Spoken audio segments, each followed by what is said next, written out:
오늘부터 4주간에 걸쳐서 Be Real, 진짜가 되라 라는 제목의 시리즈 말씀을 함께 나누려고 합니다. 사실 오늘 함께 나누는 말씀 그리고 앞으로 4주간에 걸쳐서 나눌 말씀은 약 1년여간의 숙성을 거친 말씀입니다. 이것이 무슨 말씀이냐면 7월 한 달간 제가 여러분들과 나눌 말씀은 우리 교회가 개척된 가장 중요한 이유이고 또 이제 개척된 지 1년여가 지나 어느 정도 지역에 자리 잡은 우리 교회가 앞으로 나아가야 할 방향이라고 말할 수 있다는 겁니다. 이 말씀은 개척되자마자 여러분들과 함께 나눌 수도 있었겠지만 저와 여러분이 먼저 주님 안에서 교제할 수 있는 시간이 필요했고 또 서로가 서로를 알아가고 이해할 시간이 필요했기 때문에 1년여 정도 시간을 거친 후 묵상과 기도를 통해서 오늘 이제서야 이 말씀을 나누게 된 것입니다. 오늘 말씀을 시작하기에 앞서서 먼저 여러분들에게 숙제를 드리려고 합니다. 오늘 집으로 돌아가시면서 결혼하신 분들은 차 안에서 여러분들의 배우자에게 또 아직 청년이신 분들은 스스로에게 이 두 가지 질문 꼭 물어보시기 바랍니다. 첫 번째 질문은 이겁니다. 나는 혹은 우리는 이 교회를 계속 나와야 하는가? 혹시 이 질문에 이제 그만 교회를 옮겨야 되겠다 싶으신 분들은 두 번째 질문 갈 필요도 없습니다. 그냥 그걸로 마무리가 되는 질문입니다. 그러나 이 질문에 그렇습니다, 저는 이 교회 계속 나와야죠 하시는 분들은 두 번째 질문으로 가셔야 됩니다. 두 번째 질문은 무엇인가? 그렇다면 나는 이 교회를 계속 나와야 된다면, 나는 우리 교회 이 교회로 계속 삼아야 된다면 나는 이제 무엇이 되어야 하는가? 도대체 이 질문들이 무슨 소린가 싶은 생각이 드실 겁니다. 오늘 말씀을 마칠 무렵이면 이 질문의 의미가 무엇인지 명확하게 아시게 될 겁니다. 그리고 이 질문에 여러분의 답은 무엇인지도 명확하게 아시게 될 겁니다. 이전까지도 우리 성도님들은 늘 말씀을 굉장히 주의를 집중해서 잘 들어주셨지만 오늘은 더욱더 말씀에 집중해 주시기를 부탁을 드립니다. 그렇지 않으면 오늘 내어드리는 숙제 영 잘못 해오실지도 모릅니다. 7월 4주간 여러분과 함께 나눌 시리즈 제목이 Be Real이라고 했습니다. 우리는 진짜에 관심이 정말 많습니다. 친한 친구가 고급 브랜드의 가방을 들고 나오면 대번에 우리는 물어보죠. 그거 진짜야? 궁금해합니다. 누군가 유명 브랜드의 시계를 차고 있으면 우리 마음 가운데 의문이 뭉실하고 떠오릅니다. 어떤 의문입니까? 저거 진짜면 되게 비쌀 텐데 저거 진짜일까? 스포츠 용품에도 가짜가 대단히 많습니다. 나이키가 아니라 나이스라는 상표가 있고요, 퓨마가 아니라 푸마가 있습니다. 최근에 Under Armour이라는 브랜드가 굉장히 인기가 좋은데요, Under Armour가 아니라 Uncle Armour라는 브랜드도 있다고 합니다. 최근 우리 주부님들의 로망이 다이슨 청소기 아닙니까? 그 다이슨 청소기가 중국에서 차이슨이라는 이름으로 출시되어 선풍적인 인기를 끌고 있다라는 뉴스를 접하기도 했었습니다. 그런데요, 가만 보면 우리는 진짜에 관심이 많은 것 같지만 사실은 가짜에 관심이 더 많습니다. 더 정확히 말하자면 진짜 같은 가짜에 관심이 무척 많은 것 같습니다. 왜 그럴까요? 왜 우리는 진짜 같은 가짜에 그토록 관심이 많을까? 이유는 간단하죠. 진짜는 비싸기 때문입니다. 진짜는 비싸고 진짜가 되는 일도 비싸기 때문입니다. 이 사실을 너무나 잘 아는 우리는 너도 나도 진짜 같은 가짜를 찾아서 헤매입니다. 그러다 보니 이 세상에 진짜는 드물고 진짜 같은 가짜가 판을 치게 되었습니다. 이번 설교를 준비하면서 머릿속에 떠오른 한국의 유행가가 하나 있는데요, 이 노래가 나온 시기가 1993년이라고 하니 거의 예언자적인 노래가 아니었나 싶은 생각이 들 정도입니다. 이 노래가 무엇이냐면 신신혜라는 배우 겸 가수가 부른 세상은 요지경이라는 노래입니다. 노래 가사가 이렇습니다. 세상은 요지경, 요지경 속이다. 여기도 작아, 저기도 작아, 작아가 판을 친다. 거의 아멘을 하고 싶을 정도로 우리 세대의 문제를 정확하게 대변해주는 노래가 아닌가 싶은 생각이 듭니다. 참 가슴 아프게도 저는 이 노래의 가사 속에 이런 가사까지도 끼어들어 눈에 보입니다. 성도는 요지경, 교회는 요지경, 그리스도인은 요지경, 요지경 속이다. 여기도 작아, 저기도 작아, 작아가 판을 친다. 교회 바깥의 사람들이 비난하는 교회 이야기는 그만하고서라도 만약 우리들끼리 모여서 진실로 정직하고 진실하게 우리가 진짜인가 서로에게 반문할 수 있다면, 우리는 과연 이 노래와는 다른 여기도 진짜 저기도 진짜, 진짜가 판을 칩니다 이야기할 수 있을까 망설여집니다. 역사 이야기를 잠시 여러분들과 나누려고 합니다. 기독교는 시작부터 계속해서 고난과 박해 속에 성장을 거듭한 종교였습니다. 이 역사적 흐름에 커다란 첫 번째 변화를 가져온 것이 무엇이었냐면 콘스탄티누스 황제의 밀라노 칙령이었습니다. 313년에 로마 제국에 전격적으로 발표된 이 칙령은 로마를 하나의 거대한 기독교 제국으로 만들어버립니다. 나라의 수장이 종교를 기독교로 바꾸어 버리고 국가 종교 자체를 기독교화해 버리니까 하루가 멀다 하고 수많은 사람들이 기독교로 개종을 합니다. 왕궁의 모든 사람들이 제우스를 버리고 아폴로를 버리고 예수가 누군지도 모르면서 예수를 자기의 신이라고 고백하고 받들기 시작합니다. 이전에는 위협하고 죽이기 위해서 교회로 몰려갔던 군사들이, 장수들이 이제는 교회 제일 앞에 앉아서 주교들에게, 종교 지도자들에게 머리를 조아리기 시작합니다. 종교와 정치가 결탁되고 기독교는 완전히 제국의 종교로 거듭나게 됩니다. 그러나 권력을 얻게 된 기독교는 그때부터 서서히 부패해 가기 시작합니다. 고난과 박해가 사라져버린 기독교는 이제 오히려 고난과 박해를 타 종교인들과 자신들의 생각과 다른 사람들에게 떠안겨주는 역할을 맡게 됩니다. 십자군 전쟁을 비롯해서 마녀사냥, 중세에 이르러서는 로마 카톨릭 교회 안에서 자행되었던 면죄부 판매, 고위 성직자들의 성경 독점 등과 같은 폐단이 아무렇지도 않게 교회 안에서, 교회가 자리 잡고 있는 세상 속에서 버젓이 일어나게 됩니다. 그러한 폐단을 바로잡고자 종교개혁이 유럽에서 시작되고 종교개혁에 걷잡을 수 없는 불길을 죽이기 위해서 다시 한번 로마 카톨릭 교회와 정치가들은 손을 맞잡고 탄압과 박해를 이어갑니다. 성경을 달라고 외치는 사람들에게 칼과 불화살을 쏘아대고 예수를 달라고 외치는 사람들에게 대포화를 쏘아대는 비극적인 일이 교회사 안에는 부끄럽지만 분명하게 기록되어 있습니다. 결국 성경을 읽을 자유, 예수님만을 믿을 자유를 찾아 미국으로 떠나온 청교도들은 아메리카 대륙 안에서 새로운 삶의 터전을 잡게 되었고, 시간의 흐름 속에서 미국에서는 제1차, 제2차 대각성 운동이 일어나게 됩니다. 우리에게 있어 꿈만 같은 이야기인 1, 2차 대각성 운동의 특징은 짧은 시간 대규모의 회심자들을 얻어냈다는 데 있습니다. 천막 집회를 중심으로 펼쳐진 대각성 운동은 미국 사회 안에 그야말로 엄청난 파장을 일으킵니다.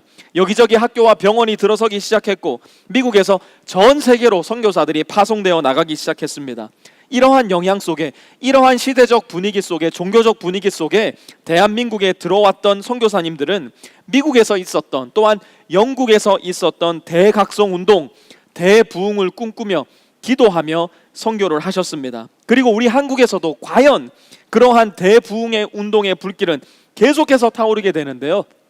저와 여러분이 잘 알고 있듯이 1907년 평양 장대연 교회에서 시작된 평양 대부흥 운동이 바로 한국의 대부흥 운동이었습니다. 이후에 우리나라는 일제강점기, 6.25 전쟁 등과 같은 사건들을 겪으면서 부흥의 불길을 크게 타오르지는 못했지만 적극적인 기독교 탄압의 시기에 있었던 일제시대와 한국전쟁을 겪으면서도 기독교의 불길, 예수님을 나의 주님으로 모시고 구세주로 고백하는 기독교의 신앙 결코 꺼지지 않았습니다. 1973년 얼마 전 하나님의 품에 안기신 빌리 그레함 목사님이 한국에 오셔서 여의도 광장에 무려 120만 명의 사람들이 모인 전도 집회를 가지게 됩니다. 세계 종교사를 통틀어서라도 찾아보기 힘든 대규모 집회였고, 이 집회를 통해서 약 3만 7천여 명의 회심자가 단번에 태어나게 되었습니다.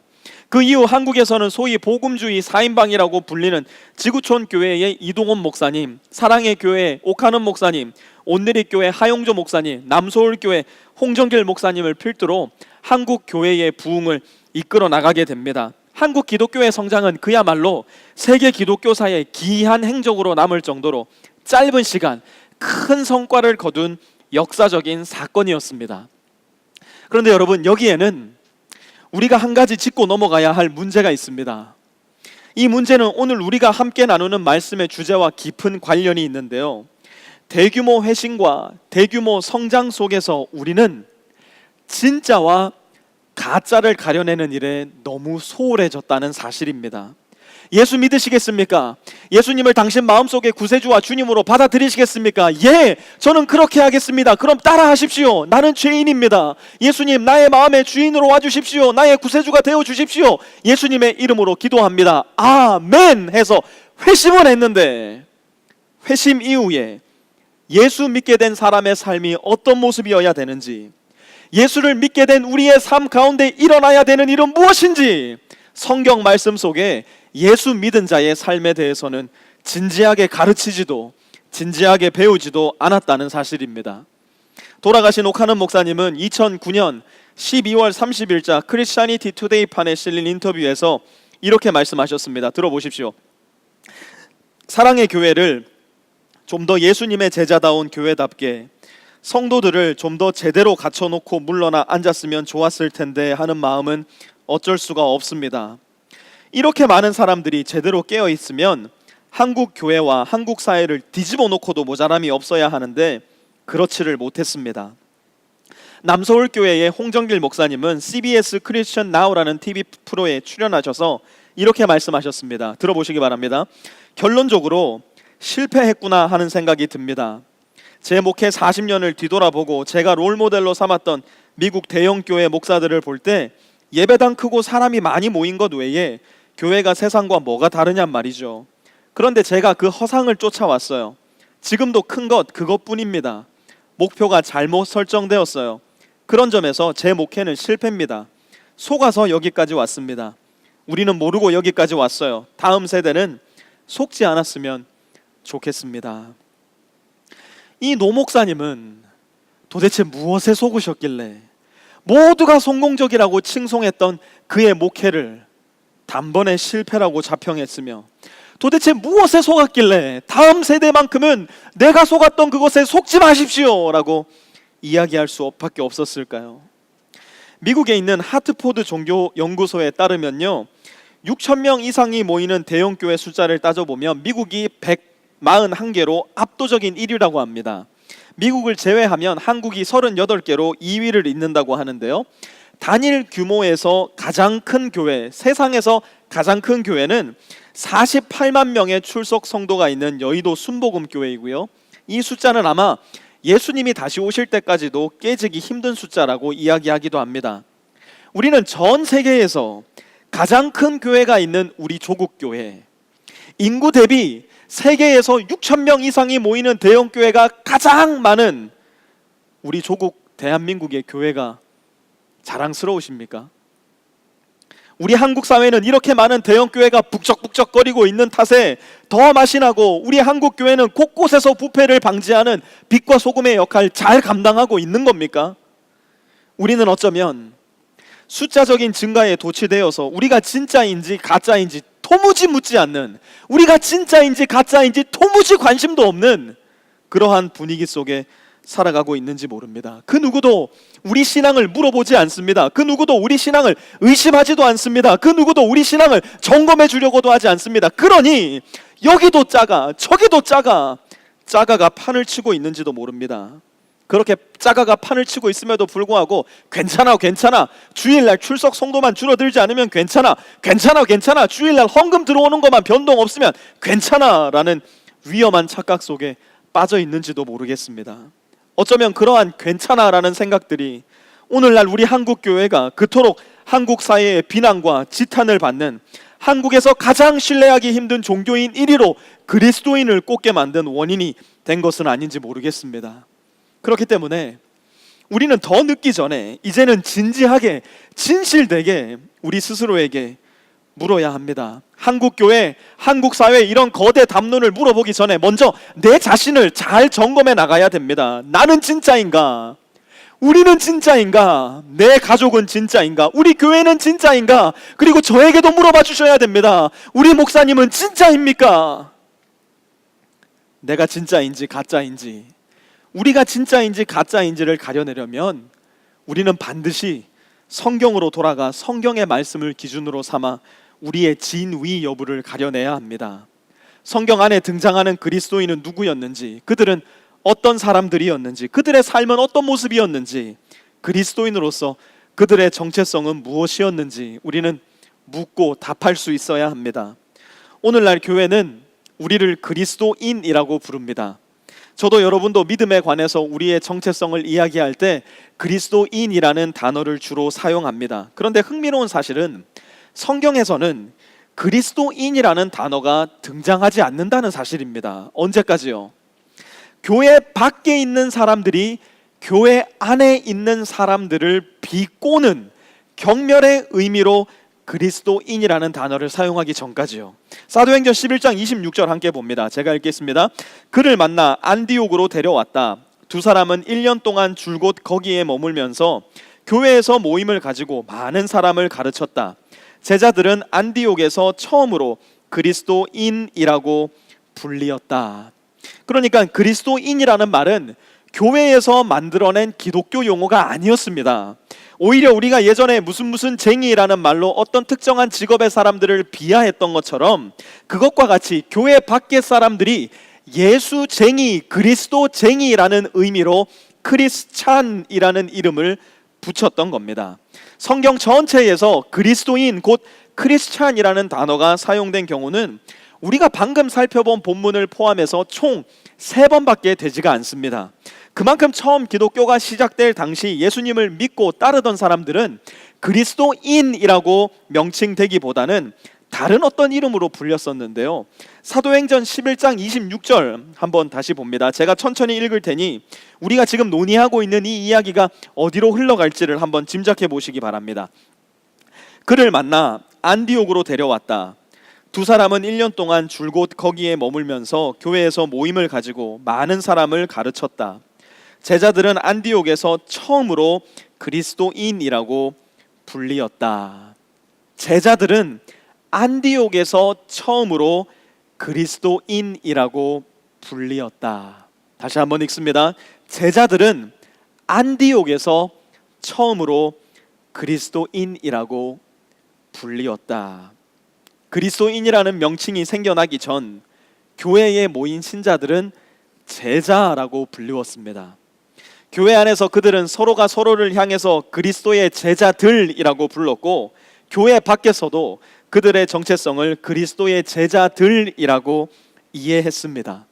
신약 성경에 우리에게 너무나 익숙한 그리스도인이라는 단어는 단 3번 등장하는 반면 우리에게는 어쩐지 조금 불편하고 익숙하지 않은 제자라는 단어는 무려 297번 등장할 만큼 제자라는 단어는 예수님을 믿는 사람들을 가리키는 가장 일반적이고 보통의 명사였습니다. 그러므로 우리는 도대체 제자들이 어떤 사람들이었는지, 그들의 시작은 어떠했는지를 살펴봄으로써 우리가 과연 진짜인가 가짜인가를 가려보는 시작점에 설 수 있을 것 같습니다. 도대체 제자는 누구인가? 뭐든지 진짜가 무엇인가를 따져보려면 원조를 가려보는 것이 가장 좋을 것 같은데요. 오늘 본문 마태복음 4장 19절로 한번 가보도록 하겠습니다. 제가 읽습니다. 예수께서 그들에게 말씀하셨다. 나를 따라오너라. 나는 너희를 사람을 낚는 어부로 삼겠다. 자, 본문에서 우리가 찾아볼 수 있는 제자는 누구인가?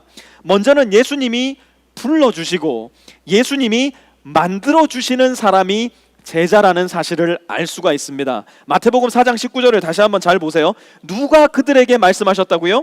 예수께서 그들 곧 갈릴리 바닷가에서 그물질하고 있었던 베드로와 안드레, 야고보에게 말씀하셨습니다. 나를 따라오너라. 제자는 스스로 되어지는 것이 아니라 예수님의 부르심, 나를 따라오너라 라는 말씀으로 시작될 수 있다는 겁니다. 예수님의 부르심 없이는 그 누구도 제자가 될 수 없다는 겁니다. 그런데 예수님이 이들을 부르신 이유를 보니까 그 이유가 대단히 흥미롭습니다. 나는 너희를 사람을 낚는 어부로 삼겠다. 예수님이 제자를 부르신 이유는 다른 데 있지가 않았습니다. 예수님은 제자들에게 나를 따라오면 내가 너희에게 권력을 줄게, 나를 따라오면 너희가 건강해질 거야, 나를 따라오면 너희에게 세상의 부를 선물해 줄게, 그런 말씀 단 한 번도 하지 않으셨고, 제자들을 처음 부르시는 그 순간에도 제자들의 귀에 번쩍 뜨일 만한 이야기는 한 번도 하지 않으셨습니다. 예수님은 제자들을 부르신 이유를 이렇게 말씀하세요. 나는 너희를 사람을 낚는 어부로 삼겠다. 여러분, 여기까지 잘 붙들고 계셔야 됩니다. 예수님은 제자를 불러주셨고 부르심의 이유와 목적은 사람을 낚는 업으로 제자들을 만드시기 위해서였어요.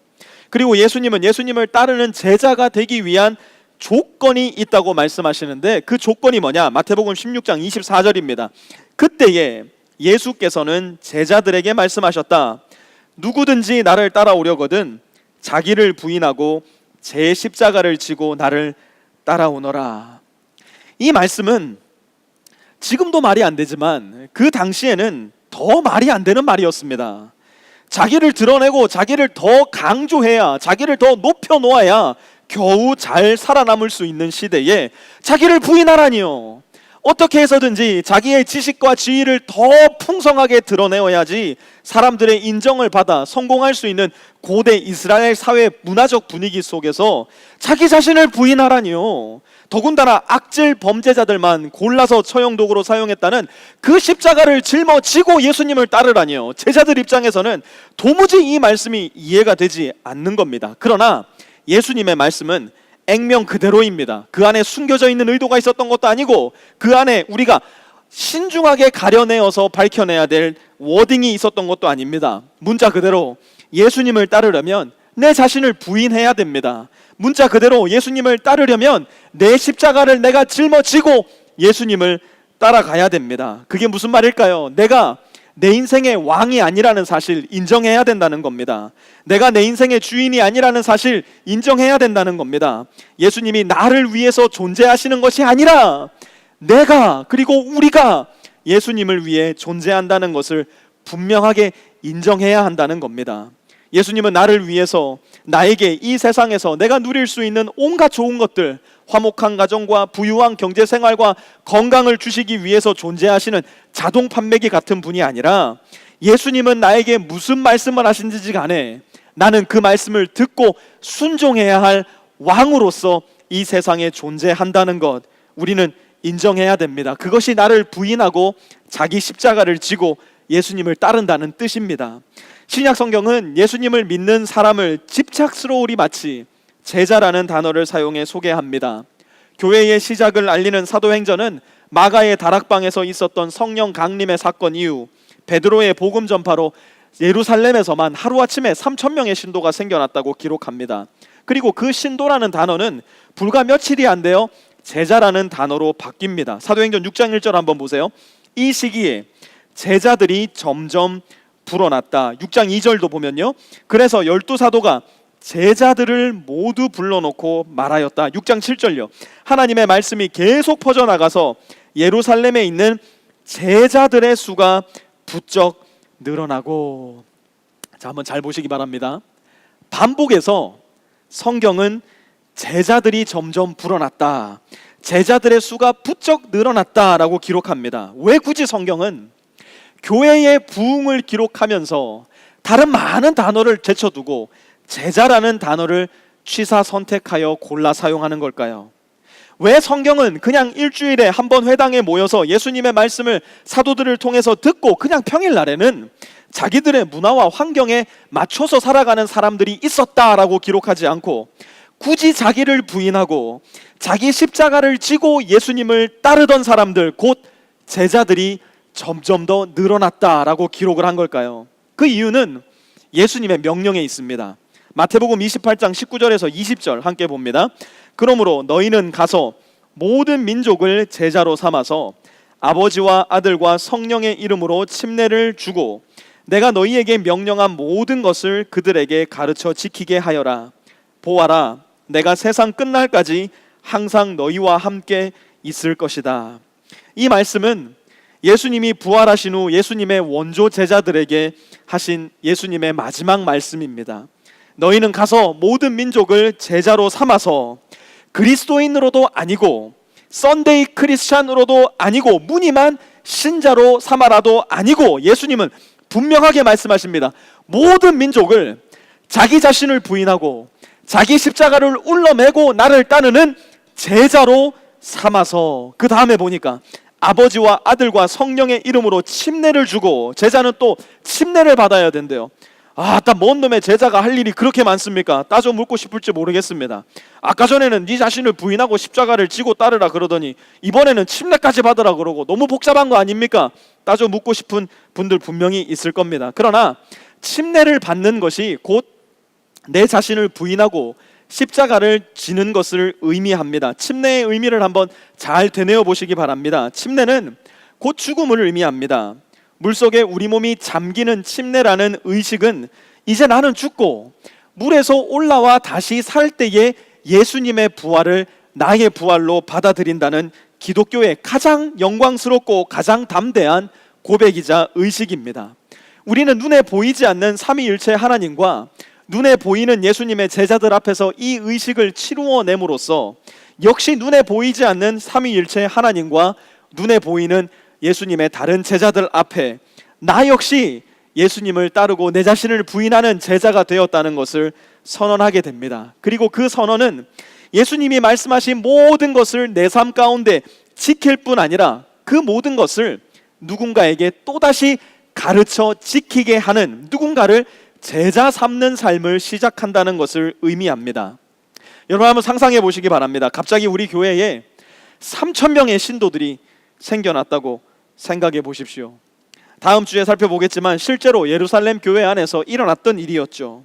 우리에게 있어서 지금 너무나도 큰 이 예배당은 물론이거니와 달라스 어느 교회의 예배당도 우리 성도들의 숫자를 수용할 수가 없어서 대학교의 강당을 막 빌려서 예배드린다고 한번 생각해 보십시오.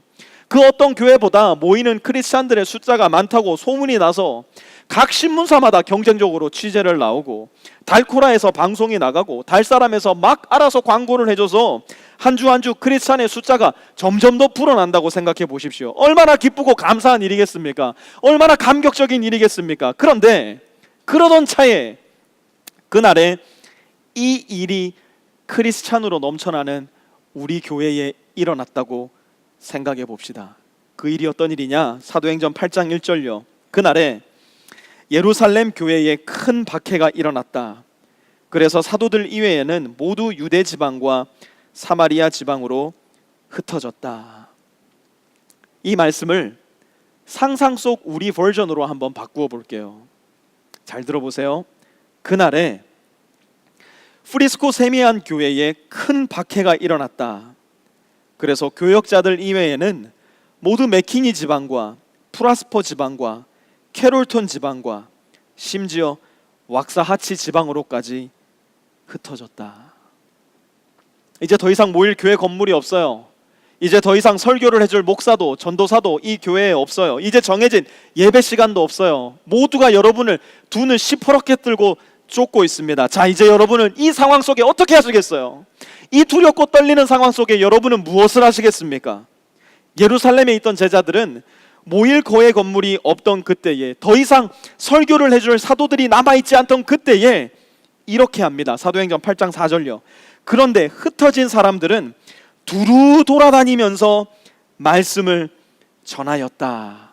예루살렘에서 박해를 받던 예수님의 제자들은 비록 교회 건물은 없어졌지만, 비록 설교를 해줄 사도들이 그들과 함께 있지는 않았지만, 비록 모여서 함께 예배드릴 예배 시간과 예배 장소가 있는 것도 아니었지만, 그들은 그리스도의 제자가 되었기에 아무것도 없는 그때에 예수님의 제자가 되는 것을 멈추지 않았어요.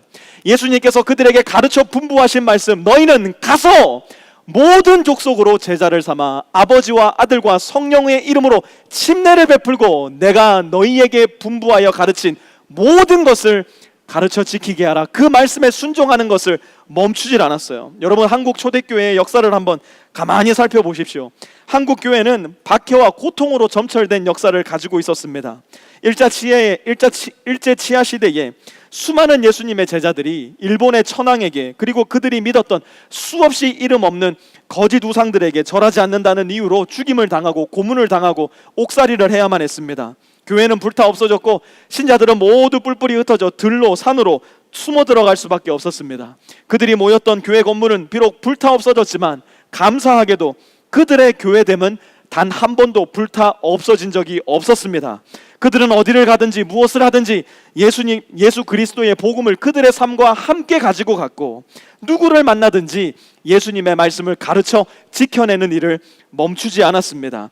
일자 시대에 불타 없어져 버렸던 교회는 수도 없이 많았지만 오히려 제자들의 가슴은 예수님의 사랑과 예수님의 말씀으로 더욱더 불타올랐고, 그렇게 불타오른 제자들의 가슴마다 또 다른 제자를 그들의 마음의 제자로 삼고 말씀을 가르치고 전하기를 주저하지 않았던 겁니다. 결국 일제로부터 나라를 되찾게 된 결정적 계기가 된 3.1운동은 당시 인구 분포율로 보았을 때 2%도 채 되지 않던 기독교인들에 의해 주도되었습니다. 3.1운동 당시 독립선언서에 서명하였던 33인의 민족 지도자 중 기독교인이 16명에 이를 만큼 기독교는 대한민국 독립에 큰 영향을 끼치게 됩니다. 한국 전쟁 때도 상황은 마찬가지였습니다. 북한은 공산주의 정권을 이 땅에 옮겨 심으려는 거대한 야망을 가지고 그야말로 폭풍처럼 남쪽으로 몰려내려왔습니다. 남한으로 내려온 공산자들의 표적 1번은 바로 교회였고 그리스도인들이었습니다.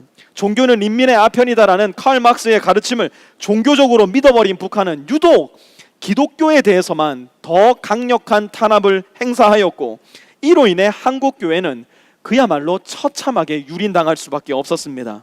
또다시 교회의 신자들, 예수 그리스도의 제자들은 산으로 들로 뿔뿔이 흩어져 도망자 신세가 돼버립니다. 그러나 여전히 그들은 가서 모든 민족으로 예수님의 제자를 삼으라는 예수님의 명령 게으르게 지켜내지 않습니다.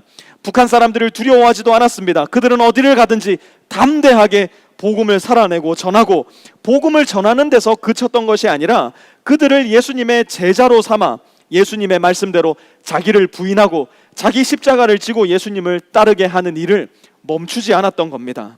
이 모든 일들이 예루살렘 교회가 유대교의 박해를 받을 때, 로마의 박해를 받을 때, 대한민국의 교회가 일본과 북한의 박해를 받을 때 일어났던 일입니다. 어떻게 그러한 일들이 가능할 수 있었을까? 그들은 단순히 교회에 앉아 있었던 명목상 크리스찬이 아니라 언제든 가서 언제든 예수님께서 말씀하신 것을 가르쳐 지키게 할 준비가 되어 있는 예수님의 제자들이었기 때문입니다. 만약 오늘 저와 여러분이 앉아있는 이 교회에 거대한 무리의 괴한들이 찾아와 우리를 박해하기 시작한다면 이 교회 건물은 다 불타서 없어져 버리고, 목사인 저와 전도사인 강률 전도사는 어디로 갔는지 찾아볼 수도 없고 연락도 안 되며 교회 모임과 교회 장소가 다시 공지되지 않고 있는 바로 그 시점, 여러분은 그때 무엇을 하시렵니까? 어떻게 하시렵니까? 여러분은 그때에도 여전히 그리스도인일 수 있으시겠습니까? 여러분은 그때에도 여전히 여러분 자신을 제자라고 말할 수 있으시겠습니까? 우리 교회는 이제 제자가 되는 사역, 제자를 삼는 사역에 교회의 모든 역량을 집중하여 그 방향을 향해서 달려가 보려고 합니다. 성경은 단 한 번도 너는 가서 신자를 만들어라 명령하지 않고 너는 가서 제자를 삼아라 라고 말씀하셨기 때문입니다. 여러분 오해하지 마시기 바랍니다. 이제 우리 교회가 정말 그야말로 다른 교회와 차별화된 특별한 교회가 되는구나, 혹은 아니 우리 교회는 뭐가 별나서 그렇게 엉뚱한 거, 그렇게 별나게 불편한 신앙생활을 하게 만들려고 그러는가, 오해하지 마시기 바랍니다. 두 가지 다 오해입니다. 우리 교회는 특별한 교회가 되려고 하는 것도 아니고 별난 교회가 되려는 것도 아닙니다. 우리는 단순히 예수님을 교회의 머리로 삼은 지극히 정상적이고 지극히 평범한 교회, 그래서 무늬만 신자들인 사람들로 가득 찬 교회가 아니라 자기 자신을 진실로 부인하고 자기 십자가를 날마다 짊어지고 예수님을 따르는 진짜 제자들의 교회가 되기를 원하는 겁니다. 우리는 제자가 될 때 비로소 진짜가 될 수 있습니다. 여기도 작아 저기도 작아가 판을 치기 때문에 제자는 더 두드러지게 드러납니다. 여기도 작아 저기도 작아가 판을 치기 때문에 어떤 면에 있어서는 진짜가 되는 일은 오히려 더 쉬운 일이 될 수도 있습니다. 그만큼 눈에 더 잘 띄니까요. 그만큼 더 극명하게 드러나니까요. 사랑하는 프리스코 세미야 성도 여러분, 저는 저와 여러분이 명목상 그리스도인으로 남는 것 결코 원하지 않습니다. 날마다 제 자신을 부인하고 저에게 맡겨진 십자가를 용감하고 담대하게 짊어지고 날마다 나의 주님을 따르는 그리스도의 제자가 되고 싶습니다. 저는 여러분이 명목상 그리스도의 제자가 되는 것 결코 보고 싶지 않습니다. 날마다 여러분 자신을 부인하고 여러분에게 맡겨진 십자가를 자랑스럽게 짊어지고 예수님을 따르는 예수님의 제자들 다 되시는 모습 제 눈으로 꼭 보고 싶습니다. 그렇게 하기 위해서는 다음 주 함께 나누는 말씀을 꼭 들으셔야 됩니다. 그러니 오늘 집에 가시는 길에 말씀 서두에 드렸던 숙제 잘 풀어오시기 바랍니다. 우리는 이 교회를 계속 다녀야만 하는가? 그렇다면 이제 우리는 무엇이 되어야 하는가? 썬데이 크리스천 가짜입니다. 명목상 크리스천 가짜입니다. 그리스도의 제자, 내 자신을 부인하고 내 십자가를 짊어지고 또 다른 누군가를 제자 삼는 예수님의 제자, 그 사람이 진짜입니다. 여러분에게 묻습니다. 그리고 제 자신에게 묻습니다. 저와 여러분은 이 말씀 앞에 진짜로 드러나는 사람입니까? 더 중요한 질문 여러분에게 드립니다.